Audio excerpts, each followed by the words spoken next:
I'm Laurent Dubus. I'm an expert researcher with EDF, the French power company, in the R&D division.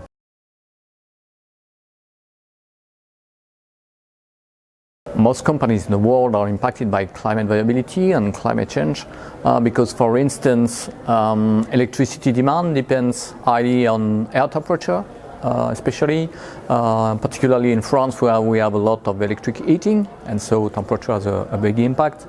But of course, climate variables like precipitation have an impact on hydropower production. And of course, now with more and more integration of wind and solar energy, the activities depend also on solar radiation, wind speed, and so on. So yes, the company is highly dependent on weather and climate parameters.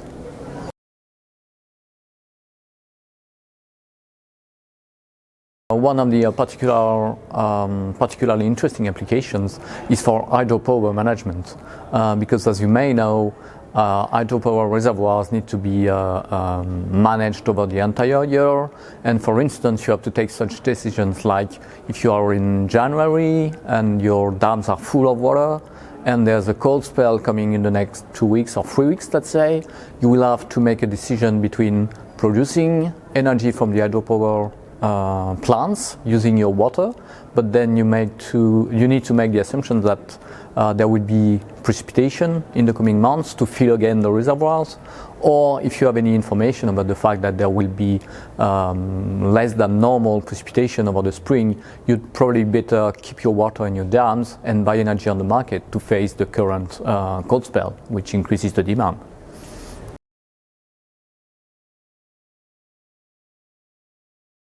Integrating more renewable sources like wind and solar energy, for instance, will of course allow to reduce the use of traditional fossil-fueled power plants, and then it will reduce CO2 emissions. And for that, it's really critical that energy companies, traders and system operators and so on are able to forecast more accurately when and how they can use the renewables and when this production, when this generation will come into the system. So the better we can anticipate and forecast those generation from renewables, the better it will be to avoid switching on traditional fossil plants, which of course emit CO2.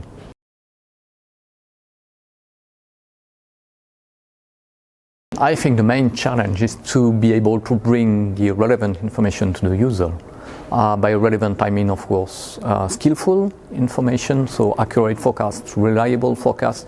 But this is only part of the problem. The other part, which is at least as important, is to bring information that the user can easily understand, trust, and handle, which is probably not yet the case today, because scientists want to bring the best of their science, and they do not always provide the easily understandable information for users, because you have to keep in mind that those users, for some of them, have maybe 5 or 10 minutes a week to spend on climate information, and then they have many other sources of information to handle, to digest, and to incorporate into their decision processes making. I think a project such as S2S4E is going in the right direction, but it's really a constant effort to interact with the users, to really understand their needs, and to interact really in a very, very integrated manner, so that the information flows in both directions,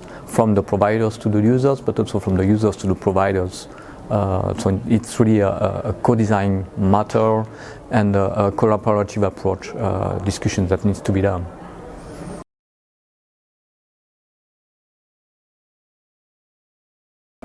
Well, a new paradigm is necessary, absolutely, because we are transitioning from the old system, which was centralized with large production means, nuclear power plants, coal power plants, and so on, and we are transitioning towards a distributed network with local generation means, solar, hydro, biomass, and so on and so forth. And so the system needs to be completely redesigned. And so there's a lot to do in many aspects of the energy systems management. And from the weather and climate perspective, it really means that the forecasts which are needed now are much more diverse than they were a few years ago, maybe a decade ago. Now we need more local forecasts with higher temporal resolution, because we need to, for instance, to anticipate the variability of renewable forecasts for wind and solar in particular.